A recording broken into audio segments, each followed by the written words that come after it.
Right,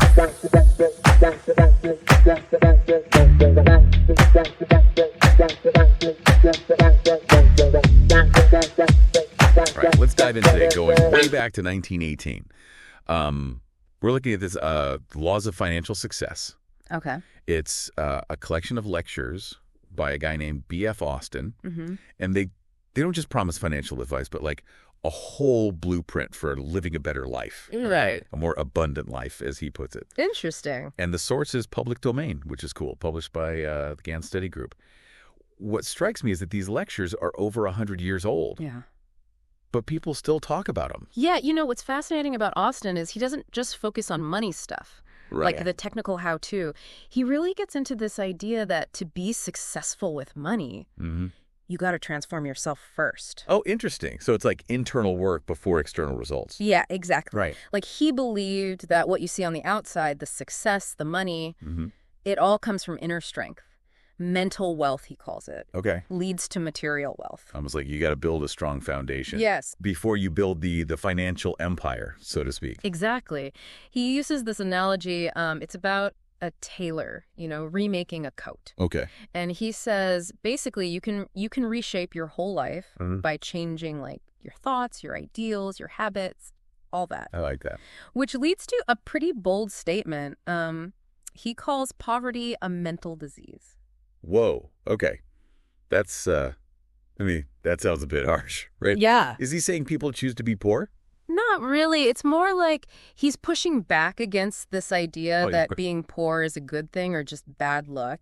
He saw abundance as being like the natural way of things. Interesting. And he thought those negative emotions, the fear, the self-doubt, that's what holds people back from actually creating wealth. So your mindset actually impacts your financial outcomes. Exactly. That's pretty, that's a forward-thinking concept for 1918, wouldn't you say? Oh, absolutely.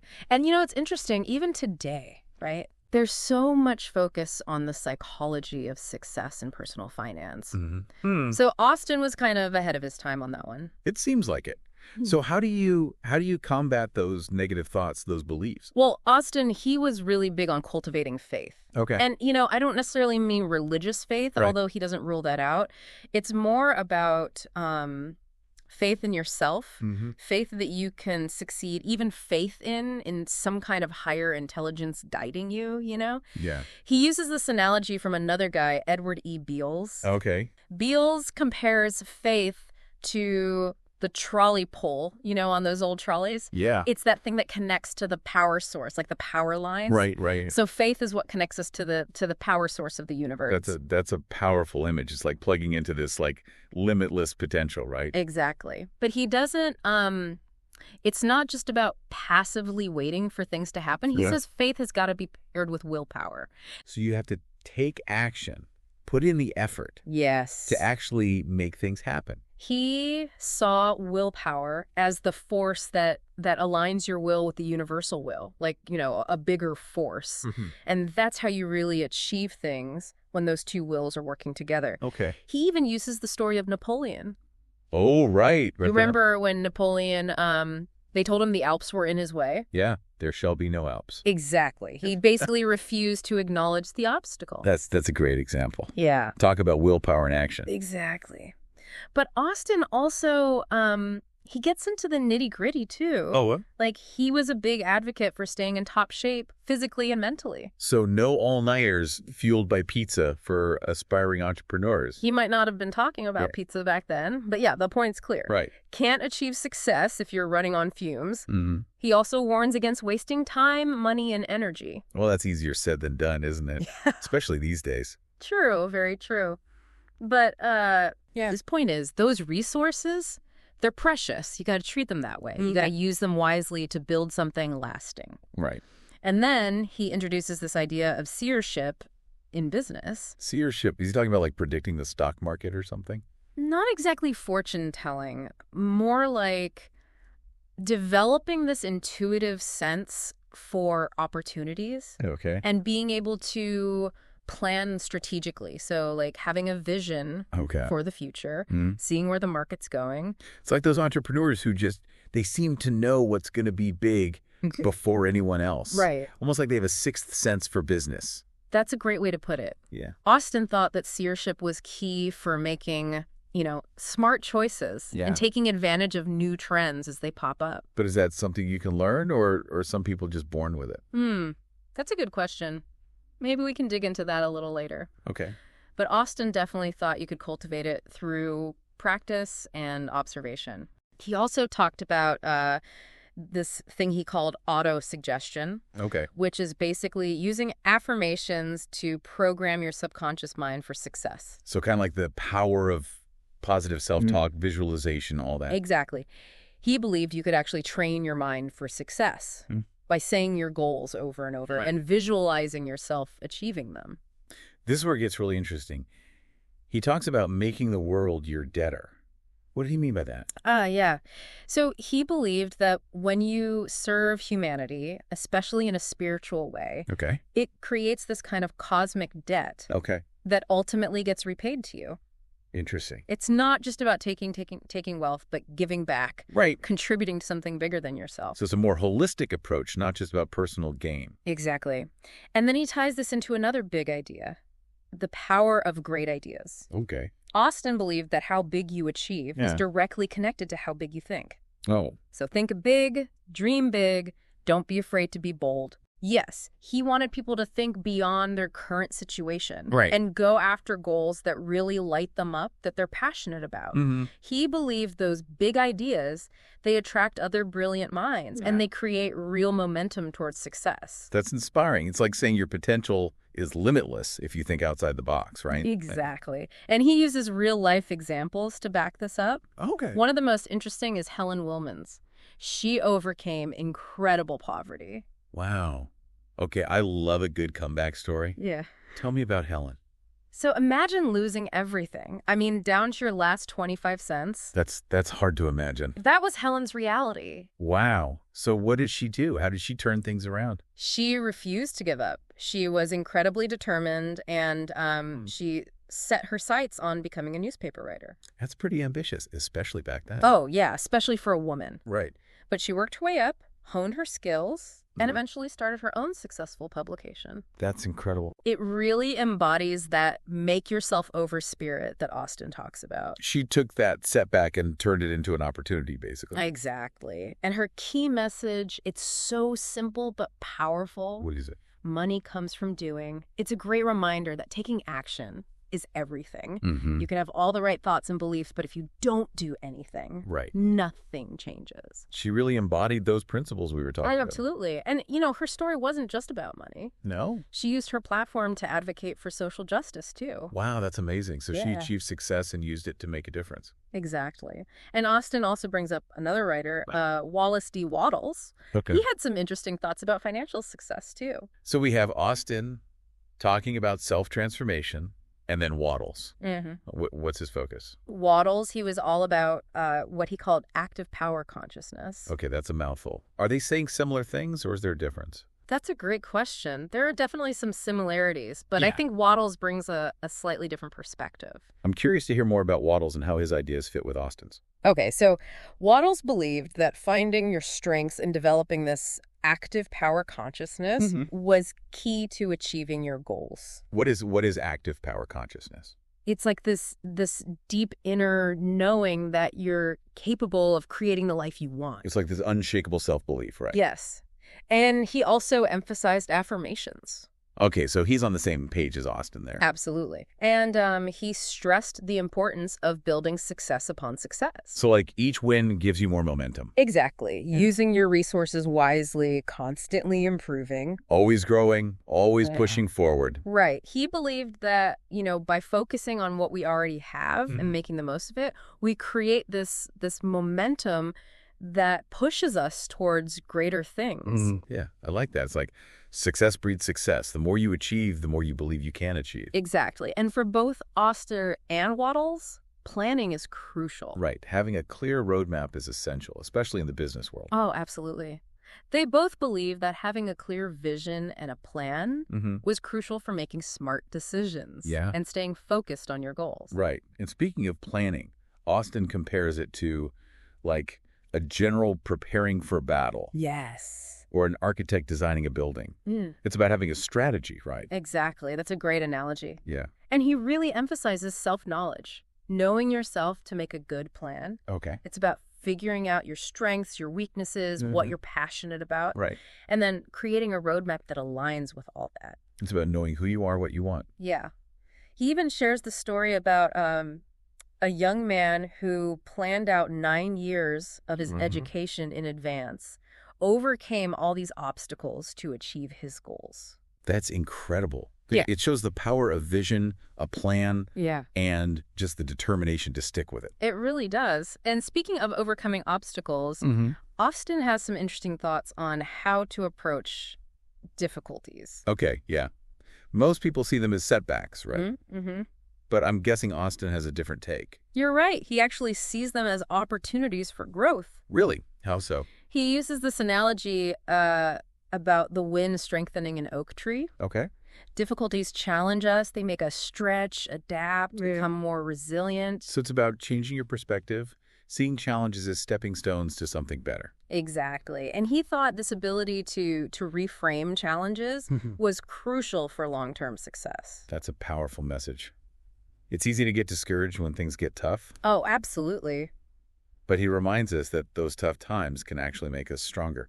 Absolutely. And this leads to another point, self-assertion. Right, we touched on that earlier. It's about having that healthy confidence and communicating your abilities effectively. Right. He makes this distinction between self-assertion and like boastfulness, Right. being arrogant. Okay. He's not saying be pushy. It's about having a strong sense of self-worth, Right. knowing what you bring to the table. Yeah, and not being afraid to share that with the world. Right? Exactly. He points out that, people who are too self-effacing, they get overlooked. But those who are assertive, they attract opportunities. It makes sense. If you don't believe in yourself, how can you expect anyone else to? Exactly. And Austin encourages us to develop this self-confidence through practice, focusing on our strengths, not dwelling on weaknesses. That reminds me of Helen Woolman's. She really embraced that self-assertion. Oh, yeah. Her story is such a great example. Yeah, she refused to let her circumstances define her. Exactly. Took her passion, her talent for writing, and built a successful career. It's inspiring. It's a reminder that anyone can achieve success, regardless of where they start. Absolutely. With the right mindset, effort, and strategy.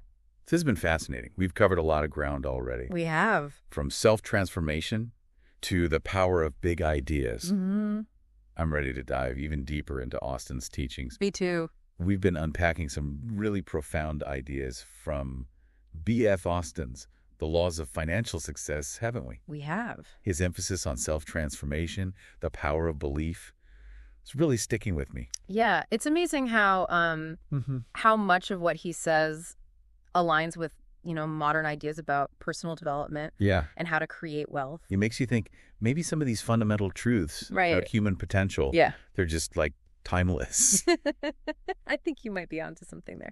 But before we go too far down that road, there's this one point from Austin that I think might raise some eyebrows today. Oh, I'm all ears. What is it? Well, he makes this interesting statement about wealth and religion. Okay, yeah. I mean, back then, there was definitely this idea that wealth and spirituality were somehow at odds. Exactly. It was a pretty common belief. But Austin actually argues against it. He says the idea that wealth and true religion can't coexist is a false teaching. That's pretty bold. I can see how that might have ruffled some feathers back then.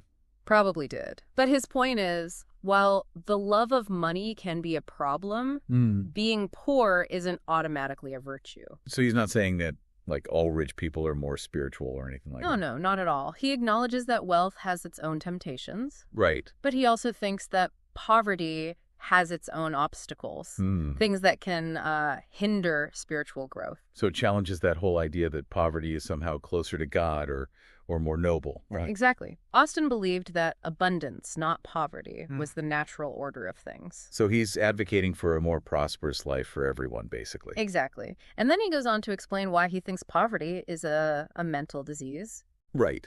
Which takes us back to that idea of mindset, doesn't it? Yeah. How does he connect poverty to someone's mental state? He says it often stems from fear and self-doubt. Okay. Like those negative emotions can they can really cripple our ability to create wealth. Like a self-fulfilling prophecy, right? If you think you're meant to be poor, you're probably not going to take the risks or make the effort to change that. Exactly. And Austin really emphasizes the need to get rid of those thoughts, replace them with, something more empowering. So it's not just about changing your circumstances. It's about changing your inner world, your beliefs. Absolutely. He offers some advice on how to do that, and I think a lot of it is still relevant today. All right. I'm ready for some actionable wisdom. What are his tips? Well, he talks a lot about cultivating faith. Okay. Not just in the religious sense necessarily, but faith in yourself, your abilities, the possibility of achieving your goals. Yeah.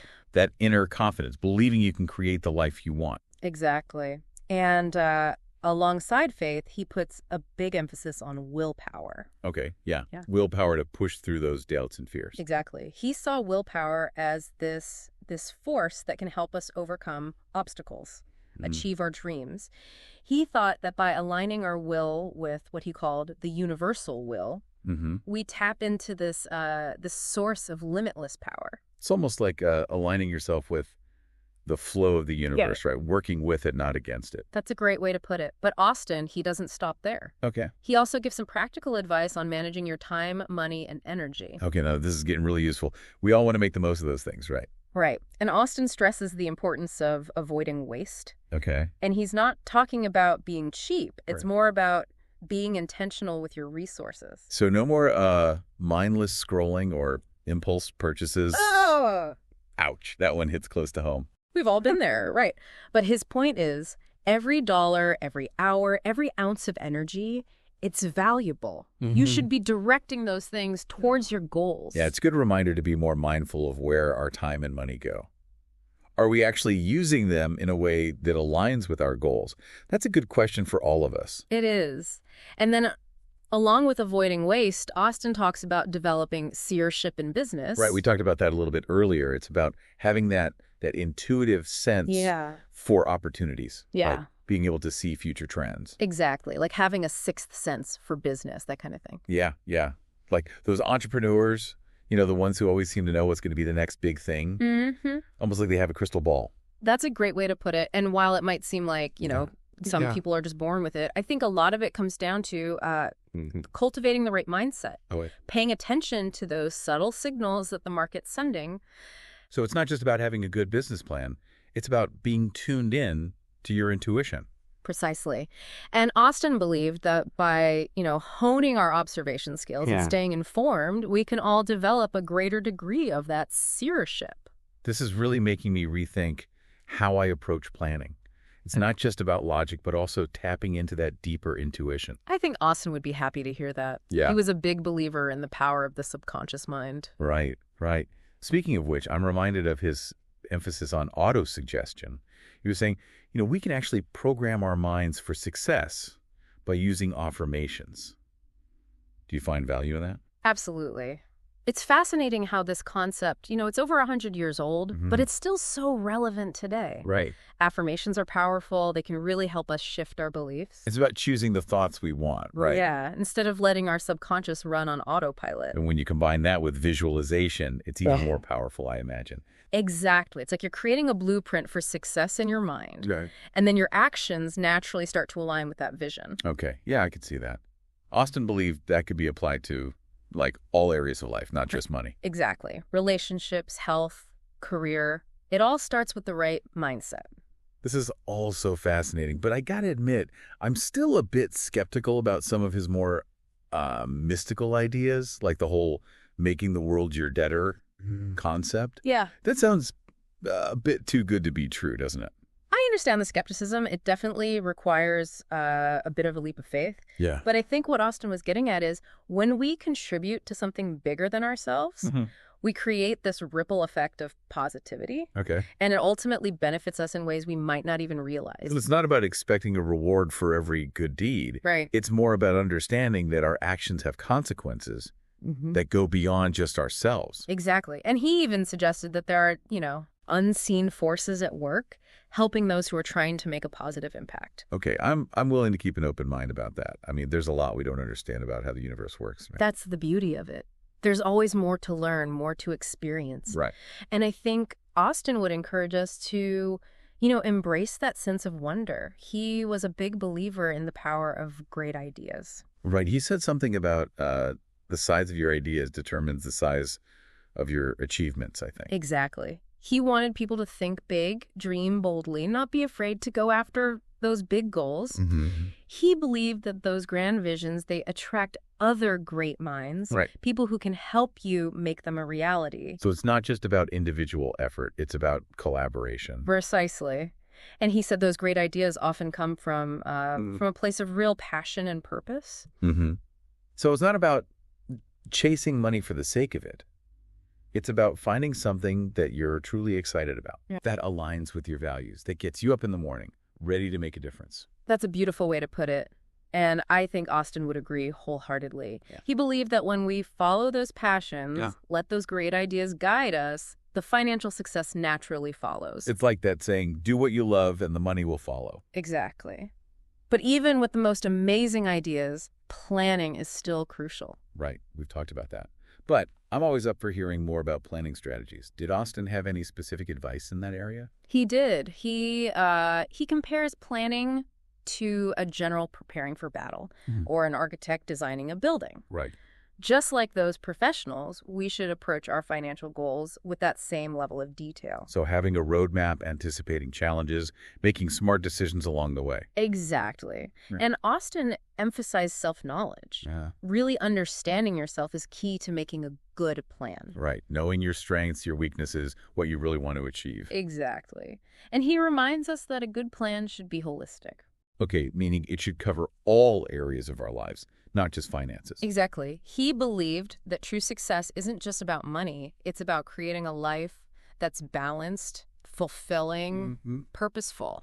That's a great message. It's not just about the money. It's about living a life that's aligned with your values. Right. Yeah. Absolutely. And speaking of values, Austin had some really interesting things to say about the importance of giving back to the community. I like that. I think a lot of people today are looking for ways to make a positive impact, to use their resources to do good in the world. I agree. And Austin thought that this desire to serve, it wasn't just ethically good, it was also practical for financial success. He talked about making the world your debtor. Right. Yeah. Creating that ripple effect of positivity, like we were saying. But I'm still a bit fuzzy on the details. How does that actually translate into financial success? Well, he argued that by serving humanity, especially on a spiritual level, we create a sort of karmic debt. And it gets repaid in both spiritual and material wealth. So like the saying goes, what goes around comes around. Exactly. But it's more than just, good karma.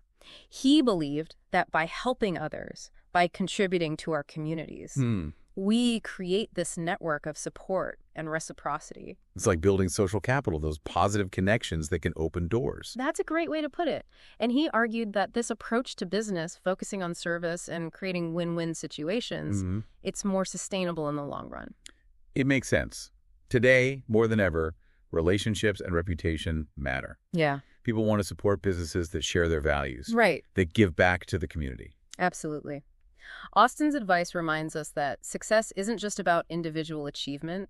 It's about creating a system that benefits everyone. It's about understanding that we're all connected and our actions have a wider impact. Exactly. And he believed that when we act in alignment with our values, we create a better life for ourselves and everyone around us.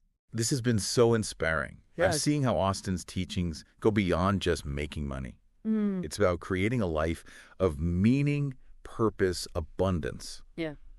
In every sense of the word. I agree. And, while some of his words might sound a bit old-fashioned now, that core message of self-mastery, planning, taking action, it's still powerful. I'm starting to see how those principles could be applied to any goal. Right.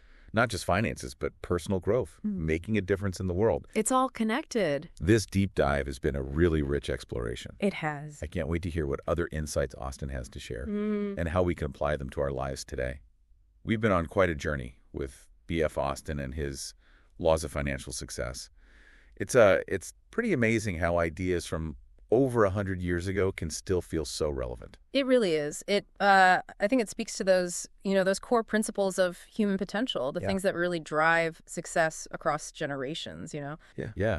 And one thing that really struck me was His focus on aligning your actions with your values. It's not just about making money, right? Right. It's about like living a life of purpose and making a difference. Absolutely. And, that connects back to something we were talking about earlier, that whole idea of making the world your debtor. Right, By right. focusing on service, on contribution, you create this ripple effect. It's like you're investing in a future where, where everyone benefits, not just a select few. Exactly. And I think that message really resonates with people today. There's this growing awareness that we're all connected and this desire to create a more just world, Yeah, yeah. It's like Austin was tapping into something deeper, something that goes beyond just, time and place. I think you're right. But even with the best intentions, the most inspiring ideas, we can't forget about action. Right, you got to walk the walk, not just talk the talk. Exactly. Austin was all about taking action. He emphasized that knowledge without action is pretty much useless. Yep. He called for, boldness, taking risks, stepping outside your comfort zone to make those ideas real. He even talked about failure not as an ending, but as a step towards success. Yeah, that's such an important point. I think we often get, stuck afraid to fail. But Austin reminds us that every successful person, they've all messed up along the way. Oh, yeah. It's about what you learn from those experiences and how you, grow from them. Exactly. And I think he'd be excited to see how his teachings are still inspiring people to take those leaps, even when things are uncertain. This whole deep dive has been so thought-provoking. And, while some of his language might sound a bit old-fashioned now, Yeah. those core principles, the self-mastery, the planning, the action, it's all still so relevant. Absolutely. And what's really cool is how his philosophy goes beyond just financial success. It's about developing a mindset for success in any area of life. It's like a blueprint for personal growth, for self-discovery, for creating a life of abundance in every sense of the word. So as we wrap this up, what are some key takeaways our listeners should remember? That's a great question. I think one of the biggest takeaways is that power of self-transformation. Austin truly believed that success starts from within, by cultivating the right mindset, the right beliefs. It's about becoming the best version of yourself, right? Not just for the money, but for a more fulfilling life. Exactly. And another key takeaway is strategic planning. Right, having a roadmap, a plan. Exactly. He said that was crucial for any goal, whether it's financial independence, starting a business, or even just improving your health. He used those great analogies, the general preparing for battle, the architect designing a building. I love those analogies. They really highlight that success doesn't just happen. It takes intention and planning. Right. And of course, we can't forget about action. Taking those ideas, those plans, and putting them into practice. Absolutely. He wanted us to be bold, to take risks, to not be afraid of making mistakes. Remember, he saw setbacks as opportunities for learning and growth. Yeah, this is a powerful message for everyone. We have the power to create our own reality, but it starts with taking that first step. Beautifully said. And to bring it all together, I think it's important to remember Austin's emphasis on serving others, contributing to something bigger than yourself. He believed that true success isn't just about personal gain. Right. It's about making a positive impact on the world. It's about understanding that we're all connected, and when we help others, we ultimately create a better life for everyone. I think that's a perfect way to sum it up. While the world has changed a lot since Austin's time, those core principles of self-belief, hard work, planning, and service, they're still just as important today. And I think Austin would be pretty happy to see how his ideas continue to inspire people all these years later. I think so too. So, to everyone listening, I encourage you to think about the ideas we've talked about and see how you can apply them to your own life, whether it's for financial success or just living a more fulfilling life. Thank you for joining us on this deep dive. We'll see you next time. Keep learning, keep growing, and keep chasing those dreams.